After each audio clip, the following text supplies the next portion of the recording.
आज हम श्री मकरंद Singh inter college Kalan Shahjahanpur की ओर से कक्षा 10 गणित एनसीईआरटी प्रश्नावली 3.2 इसमें कहता है कि कक्षा 10 के 10 विद्यार्थियों ने एक गणित की पहली प्रतियोगिता में भाग लिया। यदि लड़कियों की संख्या लड़कों की संख्या से 4 अधिक हो तो प्रतियोगिता में भाग लिए लड़का और लड़कियों की संख्या ज्ञात कीजिए।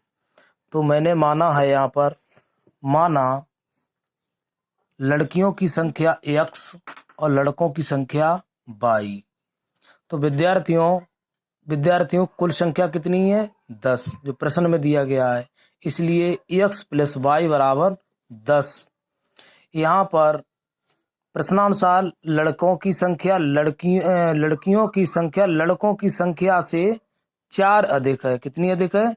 4 अधिक है। तो इसलिए x प्लस y बराबर x बराबर y प्लस 4, x बराबर y प्लस 4। तो हम जब पक्षांतर करेंगे तो x माइनस y बराबर 4 समीकरण हमारा 2 प्राप्त हो गया है। अब समीकरण 1 से x प्लस y बराबर 10, तो x बराबर 10 माइनस y। जब हम इसको इधर ले जाएंगे तो x बराबर 10 माइनस y। अब इसमें क्या है, x जब हम मान रखेंगे x बराबर 5, तो x बराबर y बराबर 5, y बराबर 5, तो x बराबर हो जाएगा 10 में तो 5 गए 5, तो x का ही मान मिल गया। उसके बाद रखेंगे y बराबर 6, तो 10 में तो 6 गए 4, तो x का मान हो गया 4।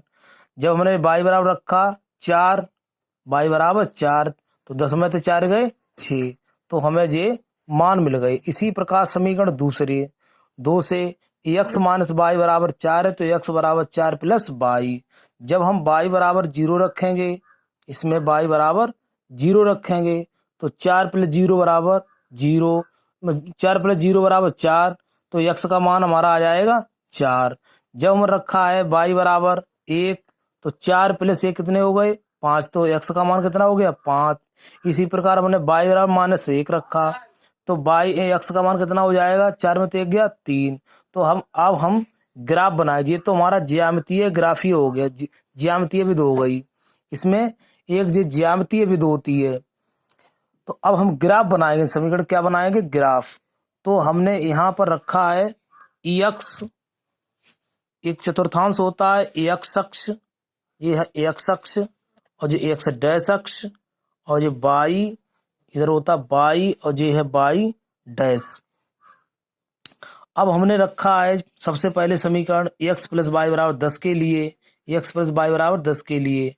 तो यहाँ पर जब 5 कामा 5, 5 कामा 5, तो x अक्ष पे चलेंगे 5 और y पे चलेंगे 5, तो हमारा यहाँ पर बिंदु प्राप्त हो जाएंगे, यहाँ पर बिंदु प्राप्त हो जाएंगे। फिर हम चलेंगे 4 कामा 6 के लिए, तो x अक्ष पे कितना जाएंगे 4, और y अक्ष पे कितना चलेंगे 6, तो हमें निर्देशांक ये मिल गया दूसरा।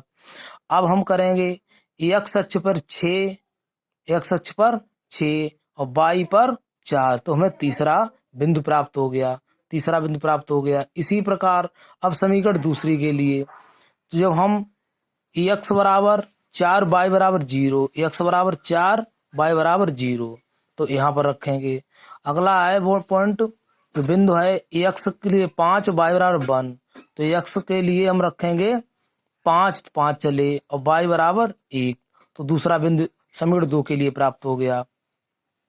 अब इसी प्रकार अब x अक्ष के लिए 3 और y बराबर -1, तो नीचे चलेगा। x अक्ष है y के मान माइनस के लिए नीचे और y के मान प्लस के लिए ऊपर। x अक्ष के दाईं ओर और बाईं ओर, दाईं ओर प्लस बाईं ओर माइनस होता है। तो हमें जब एक ग्राफ बनाए, रेखा खींची बिंदुओं से मिलाती हुई, समीकरण 1 के लिए बिंदु से मिलाती हुई रेखा खींची, और समीकरण 2 के लिए बिंदुओं से मिलाती हुई एक रेखा खींची, तो हमें एक कटान बिंदु मिलता है D। तो इसके जो हम मिलाते हैं अक्षों से, तो हमें 7, x अक्ष को 7 क्रॉस कर रहा है, y को 3, तो अतः यही हमारी जो उनकी लड़का लड़कियों की संख्या है वह यही है 7 कामा 3। तो x किसकी मानी है? x मानी है लड़कियों की संख्या, y मानी है लड़कों की संख्या। तो अतः लड़कियों की संख्या बराबर 7 और लड़कों की संख्या बराबर 3, क्योंकि 7 3 10। कुल संख्या कितनी है? कुल संख्या बराबर 7 + 3, 7 +